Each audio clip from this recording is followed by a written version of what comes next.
आदमी भूखमरी के कंगाल पर है, सरकार मस्त है और सरकार का कोई ऐसा नियम नहीं है, सरकार के पास कोई ऐसी योजना नहीं है कि दूर दराज गांव ग्राम में एक रोजगार की सुविधा उपलब्ध करा दे, किसी व्यक्ति को रोजगार दे दे, किसी को नौकरी दे दे।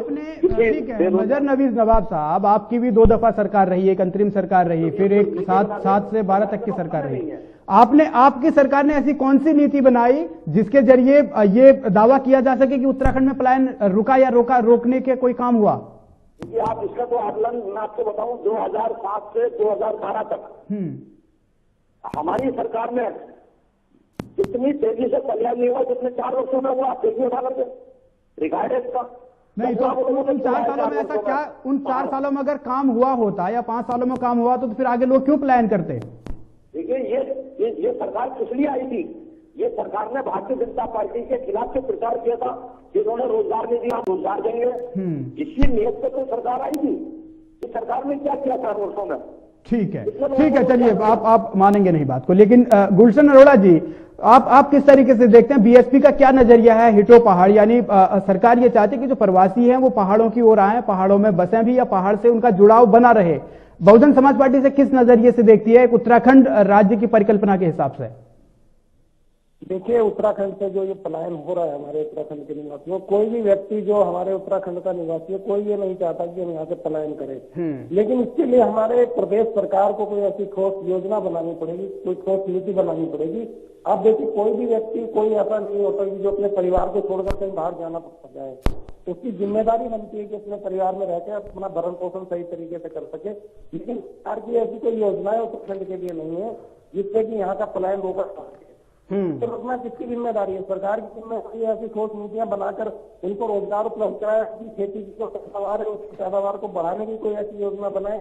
इसको सरकार की तरफ से कोई ऐसी नीतियां बनाकर उनको दी जाए तो यहाँ पर रहने को कहीं भी बाहर जाने के लिए मजबूर में रहकर एक अपना जीवन यापन कर सके। योजना बनाना सरकार का काम है और मैं समझता हूँ कि जिम्मेदारी सरकार की है, चाहे वो भारतीय जनता पार्टी की सरकार रही हो या कांग्रेस की सरकार रही हो, इसमें भी आज तक कोई ठोस नीति ऐसी बनाई है जिससे उत्तराखंड के निवासियों का पलायन यहाँ से उत्तराखंड से रोका जा सके। जी ठीक है। ललित मिगलानी जी, आपको ये लगता है कि ये सकारात्मक कदम है हिटो पहाड़, या सिर्फ ये भी एक जो भारतीय जनता पार्टी कह रही है कि ये चुनावी शिगुफा है, एक राजनीतिक स्टंट है? आप किस तरीके से इससे कोई फायदा होगा क्या पलायन को रोकने में या पहाड़ों के डेवलपमेंट में, या जो प्रवासी हैं उनका पहाड़ों के विकास में उनके योगदान का?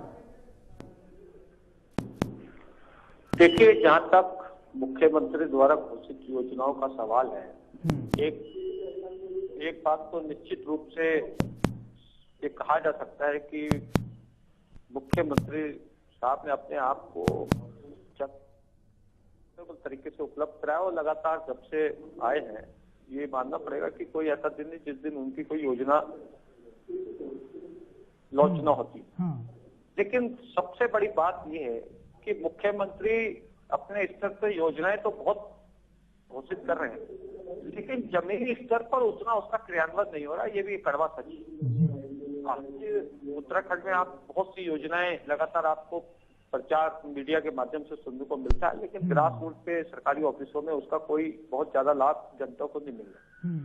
जहां तक रही बात पलायन को रोकने की, कि चाहे वो भारतीय जनता पार्टी हो चाहे वो कांग्रेस की सरकार हो, वर्तमान अभी तक ऐसी कोई ठोस नीति धरातल पर नहीं दिखाई दे रही जिससे पहाड़ का व्यक्ति जो पहाड़ सर्विस कर रहा है और बाहर रोजगार की तलाश में गया हुआ और वो वापिस अपने उत्तराखंड राज्य में आके रोजगार ले और करके काम करे, ऐसी अभी कोई ऐसी ठोस स्थिति निश्चित रूप से नहीं दिखाई दे रही। और जहां तक रही बात हिटो पहाड़ का जो मुहावरा है, वास्तव में आजकल मार्केटिंग का ज्यादा जमाना आ गया है और उसी पर मुझे लग रहा है कि सरकार का भी बहुत ज्यादा फोकस है। और जिस तरीके से ये मिगलानी साहब ने एक चीज ये निकाल ली कि ये एक मार्केटिंग का या प्रचार प्रसार का एक तरीका है। नेगी साहब, आपको ये लगता है कि ये सिर्फ एक मार्केटिंग हो रही है हिटो पहाड़ के जरिए, धरातल पर कुछ नहीं होगा? मार्केटिंग का जहां तक प्रश्न है, हर पॉलिटिकल पार्टी मार्केटिंग करती। पिछले 15 वर्षों के दौरान भारतीय जनता पार्टी भी एक लंबे समय तक शासन में रही है और भारतीय जनता पार्टी के शासन में रहते हुए जिस तरीके से स्कैंडल्स पे स्कैंडल, बड़े बड़े घोटाले सामने आए हैं, उस दृष्टिकोण से कम हरीश रावत की सरकार उसी दृष्टिकोण से मैं समझता हूं कि कई घोटालों में नजरों में आई है। आपने देखा होगा कि अभी जो आपदा के बाद 1509 करोड़ का घोटाला बताया जा रहा है, उन घोटालों में भी सरकार कटघरे में खड़ी होती है। इसके अलावा आपने देखा होगा कि अभी बहुत बड़े पैमाने पर नानीसार की बात ले लें, नानीसार में करीबन 7.25 एकड़ जमीन जो है वो बाहर के इंडस्ट्रियलिस्टों को बड़े स्कूल बनाने, अंतर्राष्ट्रीय स्तर के स्कूल बनाने के लिए वहां के किसानों की मर्जी के खिलाफ दी जा रही है। रानीखेत में भी सिलसिला जारी है, कहीं टिहरी में ये सिलसिला जारी है। तो मेरा कहने का मतलब है कि जिस तरीके से प्रदेश में भ्रष्टाचार का बोलबाला है और भारतीय जनता पार्टी के समय में था, और जिस तरीके से आज औने पौने दामों पर हमारे यहाँ के खेतों को बाहर के पूंजीपतियों के हाथों वहां की जनता के मर्जी के खिलाफ बेचे जा रहे हैं, जिस तरीके से व्यापक पैमाने पर खनन का सिलसिला विरोधों के बावजूद आज जारी है, मुझे तो लगता है कि पहाड़, ऐसा लगता है जैसे पहाड़ एक लूटने वाला केंद्र बन गया, एक लूटने वाला प्रदेश बन गया। बड़े अफसोस के साथ मुझे कहना पड़ता है कि जिस अवधारणा के लिए उत्तराखंड के लोगों ने करीबन 43 लोगों ने बहिष्कीमती अपनी जानें दी, हजारों हजार लोग जेलों में गए, और जिस तरीके से ये संघर्ष और 1994 का जो मुजफ्फरनगर कांड लोगों ने झेला है, मुझे बड़े अफसोस के साथ कहना पड़ता है कि आज उस अवधारणा को हम सिरे पर उतरते नहीं देख रहे हैं। लेकिन ये बात भी सही है कि हरीश रावत जब से मुख्यमंत्री बने हैं, हरीश रावत का और मुख्यमंत्रियों के मुकाबले उनका जो मैकेनिज्म है काम का, उनका जो आउटपुट है वो कंपैरेटिवली ज्यादा बेहतर है, और मैं ये उम्मीद करता हूं कि वो सिलसिला आगे भी जारी रहेगा। लेकिन ये कहना कि हिटो पहाड़ चुनाव के आखिरी वर्ष में, तो मैं समझता हूं कि ये निश्चित तौर पर एक चुनावी शगुफा और इसके अलावा कुछ नहीं। जी ठीक है। मथुरा दत्त जोशी जी हमारे साथ जुड़ गए, सीनियर लीडर हैं कांग्रेस के, मुख्य प्रवक्ता उत्तराखंड में है कांग्रेस के। मथुरा दत्त जोशी जी, ये हिटो पहाड़ के जरिए किस तरीके से प्रवासी लोगों को जोड़ने की कोशिश है? क्या ये मकसद है कि जो प्रवासी उत्तराखंड से निकल गए हैं, चले गए हैं, वो उत्तराखंड वापस आए, वहां रहें? आखिर इसका मकसद है क्या हिटो पहाड़ का? निश्चित रूप से जो बात आपने कही है कि जो लोग हमारे पर्वतीय अंचल से बाहर निकलकर, चाहे दिल्ली में रहे, बॉम्बे में रह रहे हैं, लखनऊ में रह रहे हैं और बाहर जहां भी रह रहे हैं, उनसे ये निवेदन है कि आप एक बार अपने पहाड़ की तरफ को आइए और पहाड़ को गुलजार करिए और पहाड़ की स्थिति को देखिए कि क्या है। अगर इस तरीके से हम लोग पलायन करते रहेंगे तो निश्चित रूप से हमको बहुत बड़ा नुकसान इस बात का हो रहा है। और अभी चैनल में इससे पहले मैं सुन रहा था, सज्जद जो बैठे हुए हैं, मैं नाम तो नहीं सुन पाया उनका, सुनील नेगी जी हमारे साथ। हाँ जी, सुनील नेगी हैं, वरिष्ठ पत्रकार। हाँ जी, अरे मेरा नमस्कार सुनील नेगी जी को कह दीजिएगा। ये बड़ी अच्छी बात, पहले जो बात की उसके बाद की जो पार्ट 2 में जो इन्होंने बात की कि हरीश रावत जैसा जो शख्सियत यहाँ पर बैठी है जिन्होंने उत्तराखंडियत की बात की है, उत्तराखंड का जो कंसेप्ट है, जिस तरीके से जो राज्य बनाने की बात कही थी, जो जिस कल्पना, जिस उम्मीद से और जो सपना हमने राज्य के मामले में सोचा था, उसको हरीश रावत जी प्रयास कर रहे हैं कि कम से कम वो सपना हम साकार करें। ठीक है, लेकिन बीजेपी के नेता मजहर नबी नवाब साहब हमारे साथ हैं, वो सीधा कह रहे हैं कि ये इनका राजनीतिक स्टंट है, चुनावी शिगुफा है, चुनावी साल में आ गए हैं, इसलिए हिटो पहाड़ के जरिए वो लोगों पर एक डोरे डालने की कोशिश की जा रही है। नहीं, भारतीय जनता पार्टी के नेताओं को तो मैं बहुत पहले से बहुत साफ कोशिश से कहता हूँ, बहुत स्पष्ट रूप से कहता हूँ कि मुझे तो इनकी बुद्धि पर और इनकी सोच पर बड़ा तरस आता है। 2007 से 2012 तक ये सत्ता में रहे, क्या इनको प्रोग्राम इन्होंने क्यों नहीं चलाया प्रोग्राम? इनको किसी ने रोका था कि आप ऐसा मत करो? ये तो लूट खसोट में रह गए, एक आदमी सारंगी बजाता रह गया, दूसरा आदमी परियोजनाओं को बेचने में लगा रह गया। फिर आरोप प्रत्यारोप की बातें तो फिर डिबेट का मामला ही, डिबेट आती है। मदर साहब आप सुन लीजिए, बात पूरी हो लेने दीजिए, फिर मैं आपके पास ही आ रहा हूं, क्योंकि इनसे आपने सवाल उठाया था इसलिए मैं इनसे जवाब ले रहा हूं। मथुरा दत्त जी, ये मैं हजमी के साथ कहना चाहूंगा कि भारतीय जनता पार्टी के नेताओं में शालीनता की बहुत बड़ी कमी है इस प्रदेश में। ठीक है, एक मेरा सवाल सुन लीजिए मथुरा दत्त जी। ये मजहर साहब मैं आ रहा हूं। मथुरा दत्त जी, ये जो हिटो पहाड़ है, इसके जरिए क्या ये चाहते हैं, सरकार ये चाहती है कि जो लोग बाहर चले गए हैं वो लोग वापस आकर पहाड़ों में बसें, या किसी स्कीम के साथ जुड़ के पहाड़ के विकास में योगदान दें? ये इसके पीछे सोच है क्या? दोनों बातें हैं। देखिए, जिस तरीके से हम लोगों ने पहाड़ को नेगलेक्ट करने की बात की, पहाड़ को छोड़ने की बात की, हम लोग बाहर चले गए। मैं खुद अपनी बात पर आपको बताऊं कि मैं खुद 1972 में देहरादून चला गया था पढ़ाई करने के लिए। मैं एक शॉर्ट संक्षिप्त में आपका निवेदन कर रहा हूँ। मैं बहुत लंबे समय तक वहां रहा, लेकिन 93-94 में जब मेरे परिवार ने मेरी शादी कर दी तो मैं कोशिश की कि मैं पिथौरागढ़ में रहूं, तो मुझे फिर आनंद आया पिथौरागढ़ में रहने का। तो बाहर से लोग आएंगे और समझेंगे। और आज तब के तो जो 20 साल पुरानी बात मैं कह रहा हूँ, आज में पहाड़ पे बहुत बड़ा अंतर है। ठीक, हम लोग हेली सेवा दोनों पहलू इसके साथ है। मजहर नबी नवाब साहब, मथुरा दत्त जी ये कह रहे हैं कि सरकार ने एक सोच, सकारात्मक तरीके से सोच को रखा है और आगे आने वाले दिनों में इसमें सफलता की उम्मीद है, लेकिन आप लोग ये कह रहे हैं कि ये चुनावी शिगुफा है, ऐसा क्यों? प्रचार में लगी है, लेकिन देश में जिस तरीके से पर्दे के पीछे काम हो रहा है सरकार का, वो उत्तराखंड को लूटने का काम हो रहा है। उत्तराखंड को बगदादी लुटेरों के नाम से एक उदाहरण दिया गया भारतीय जनता पार्टी के द्वारा। आज देखिए आप कदम में लूट रहे हैं। नहीं, उन मुद्दे पर आइए ना, उनको छोड़ दीजिए, उन मुद्दों को छोड़ दीजिए, उन पर किसी और दिन हम बहस कर लेंगे। नवाब साहब, उन पर किसी और दिन हम बहस कर लेंगे। हम ये समझना चाह रहे हैं कि अगर ये एक पहाड़ से पलायन को रोकने की या पहाड़ से वापस, पहाड़ में लोगों को वापस लाने की कवायद के तौर पर इसे देखा जाए, तो इसमें राजनीति कहाँ है?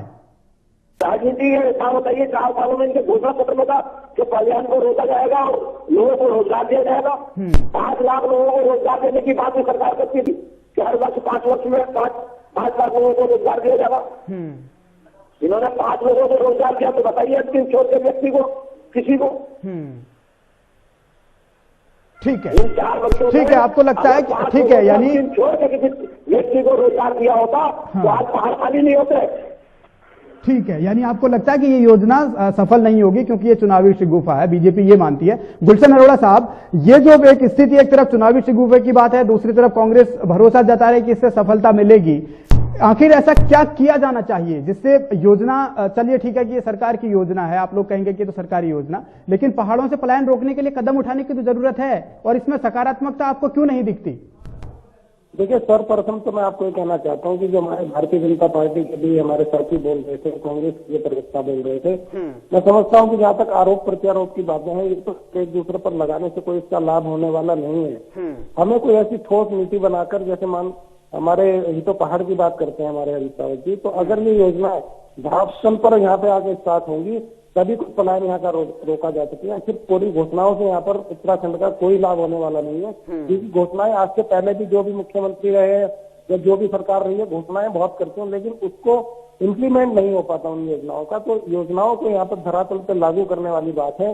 और जहाँ तक उत्तराखंड से पलायन का सवाल है, तो काफी समय से चल रहा है। अगर इनको कोई योजना, भारतीय जनता पार्टी की सरकार भी उत्तराखंड में रही है, कांग्रेस की सरकार हमारी 3-4 वर्षों से चल रही है, तो मैं समझता हूँ कि कोई ठोस नीति बनाकर ऐसा काम किया जाए जिससे उत्तराखंड की जनता को यहाँ से बाहर जाने के लिए रोका जा सके। लेकिन आरोप प्रत्यारोप से काम नहीं चलेगा, बल्कि ठोस नीति बनानी होगी। बीएसपी इस टॉपिक को लेकर चल रही है, वो इस रास्ते पर आगे बढ़ना चाहती है, सही है। ललित मिगलानी साहब, आप किस तरीके से देखते हैं? हिटो पहाड़ एक राजनीतिक जुमला हो सकता है, मार्केटिंग का जुमला हो सकता है, लेकिन क्या इससे कोई रास्ता निकलने की उम्मीद है? देखिए, निश्चित रूप से यदि नियत और ईमानदारी से, साफ नियत और ईमानदारी से ये योजनाओं को धरातल रूप के क्रियान्वित करने का पूरा प्रयास किया जाए, तो निश्चित रूप से ये स्लोगन अपने आप में यथार्थ रूप में दिखाई देगा। और मेरा ये कहना है कि मुख्यमंत्री जी जिस हिसाब से वर्किंग कर रहे हैं, ये वास्तव में कहना सही है कि जिस हिसाब से उनकी परफॉर्मेंस है, वो पिछले पूर्व मुख्यमंत्रियों की अपेक्षा उनकी काफी बेहतर परफॉर्मेंस है। लेकिन अभी तक जो दिखाई दे रही है, जो सबसे बड़ी कमी दिखाई दे रही है, एक तो योजनाओं का धरातल पे क्रियान्वित न होना, दूसरा टीम वर्क की बहुत बड़ी कमी दिखाई दे रही है। उन्हें लास्ट ईयर में मुझे लगता है कि एक तो टीम वर्क को बहुत बेहतर बनाने की जरूरत है, क्योंकि जो जितने भी कैबिनेट मिनिस्टर है उनकी टीम में, वो अभी तक बहुत ज्यादा वर्किंग करते हुए नहीं दिखाई दे रहे, उस योजनाओं को क्रियान्वित करते हुए नहीं दिखाई दे रहे। दूसरा, उनका जो मुझे तो लगता है कि लास्ट ईयर उनको जितनी उन्होंने अब तक योजनाएं लागू की है उसकी मॉनिटरिंग करनी चाहिए। और दूसरा, कैबिनेट की जो उनकी टीम है, उस टीम को पूर्ण रूप से ग्रास रूट को उतारना चाहिए और एक लगना चाहिए कि टीम वर्क के रूप में पूरे उत्तराखंड में उनका काम हो रहा है। तो मुझे लगता है यदि ये सब चीज संभव होगी तो निश्चित रूप से जो हिटो योजना है वो निश्चित रूप से कामयाब। ठीक है, टीम वर्क की कमी, 2 पॉइंट उठाए हैं नेगी साहब, टीम वर्क की कमी, दूसरा घोषणाएं करते चले जाना और पीछे मुड़कर न देखना, ये स्थिति कितनी घातक हो सकती है हिटो पहाड़ को लेकर भी? देखिए, मुझे जो आकलन जो मैंने किया है, जो मुझे समझ में आया, मैं भी गढ़वाल दौरे में भी था पिछले दिनों, तो मुझे बहुत लोगों से पता भी लगा कि दरअसल जो प्रदेश की ब्यूरोक्रेसी है, अफसरशाही है वो बिल्कुल निकम्मी है। मैं आज इस बात को स्पष्ट तौर पर कह रहा हूं। सरकार के फैसले, सरकार के जितने भी निर्णय हैं उनको धरातल पर उतारना उनका काम है। लेकिन मुझे बड़े अफसोस के साथ इस बात को कहना पड़ता है कि ब्यूरोक्रेसी इतनी उदासीन हो गई है कि कागजों में दस्तखत करने में भी उसको दिक्कत होती है, और सारे जो प्लान है, ज्यादातर प्लान्स जो हैं वो अभी धरे के धरे रह गए हैं। यही नहीं बल्कि एमएलए फंड्स जो हैं, अगर आप उसका आंकलन करें, उसका एनालिसिस करें, तो एमएलए फंड्स जो है, मैं समझता हूं 80% एमएलए फंड्स आज भी 50% इस्तेमाल हुए हैं। कॉन्स्टिट्यूंसी में विकास का सिलसिला लगभग ठप पड़ा हुआ है। इसके अलावा पहाड़ों में आपने इस बात को गौर किया होगा, ध्यान में भी दिया होगा कि शहरों का उच्चीकरण हो रहा है, स्मार्ट सिटीज की बात हो रही है, स्मार्ट टाउन्स की बात हो रही है, लेकिन स्मार्ट विलेज की बात नहीं हो रही है, स्मार्ट डिस्ट्रिक्ट्स की बात नहीं हो रही है, स्मार्ट ब्लॉक्स की बात नहीं हो रही है।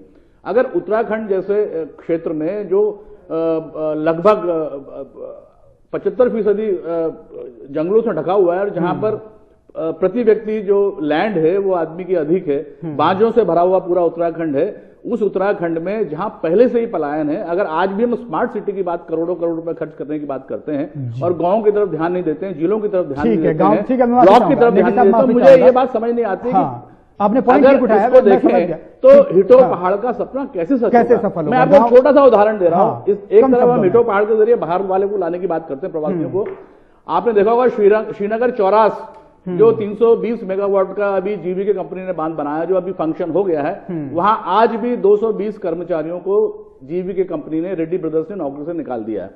क्या सरकारों के अधिकार के बिना बांध बनते हैं? अगर बांध बने हैं 2005 से लेकर के, वो 220 कर्मचारी अभी तक काम कर रहे थे, लेकिन बांध बनने के बाद जब उनका काम निकल गया तो उन्हें नौकरी से बेदखल कर दिया गया। तो जब क्षेत्रीय लोगों को ही बेदखल कर दिया जाएगा तो बाहर से प्रवासियों को प्रदेश में लाने की बात कैसे संभव होगा? ठीक है, मथुरा दत्त जोशी साहब, ठीक है कि आप लोग योजना बना देते हैं, मुख्यमंत्री का अनुभव है, उस काम को वो कह देते हैं कि करिए, लेकिन वो होता नहीं। ये बहुत सारी चीजों में देखा भी गया। अब कैसे ये मुमकिन होगा? नेगी साहब ने ये कहा कि आपने स्मार्ट शहर की तो आप बात कर रहे हैं, लेकिन गांव की नहीं कर रहे, तो लोग वहां जाएंगे कैसे और क्यों? नहीं, सुनील भाई ने बहुत अच्छी बात की। मैं इनकी पूरी बात सुनी, बुद्धवान आती है। मैं एक बात यहाँ पर बिल्कुल क्लियर करना चाहता हूँ, बिल्कुल स्पष्ट रूप से कहना चाहता हूँ कि स्मार्ट विलेज बनाने की बात माननीय मुख्यमंत्री हरीश रावत जी ने की है। डॉक्टर अब्दुल कलाम आजाद के नाम पर और एक नई स्कीम हमने शुरू की, जो ग्रामीण क्षेत्र का हम लोग विकास करेंगे। उस गाँव में हम सारे मूलभूत समस्याएं, मूलभूत जो आवश्यकताएं हैं उनकी पूर्ति करने का प्रयास करेंगे। ये सरकार का कंसेप्ट चल रहा है। ऐसा नहीं कि सरकार ने कुछ नहीं किया है। लेकिन धरातल पर काम कब दिखेगा? हर किसी की शिकायत ये कि धरातल पर नहीं दिख रहा, उसको लेकर क्या कर रही है सरकार? नहीं, निश्चित रूप से आएगा। देखिए, धरातल में आने में समय लगेगा। तो हरीश रावत की सोच। आप एक बात सुनील जी, मुझे लगता है कि पर्वतीय क्षेत्र के होंगे, और जो मेरी हो सकता है मुझसे कम उम्र में हूँ, लेकिन पर्वतीय क्षेत्र में जिस तरीके से जो हालात हमारी पर्वतीय कृषि का है आज की तारीख में, तो स्थिति बन गई थी, उसको पुनर्जीवित करने के दिशा में अगर हरीश रावत जी ने कदम उठाया तो निश्चित रूप से उससे पर्वतीय क्षेत्र की कृषि को बहुत बड़ा चलिए, ठीक है। देखना यही है कि धरातल पर कब चीजें उतरती हैं। बहुत बहुत धन्यवाद आप सभी मेहमानों का इस पूरी चर्चा में शामिल होने के लिए। और हिटो पहाड़ के पीछे नेक सोच की बात कांग्रेस कर रही है, सरकार कर रही है, बीजेपी कहती है राजनीतिक स्टंट है, चुनावी शिगुफा है।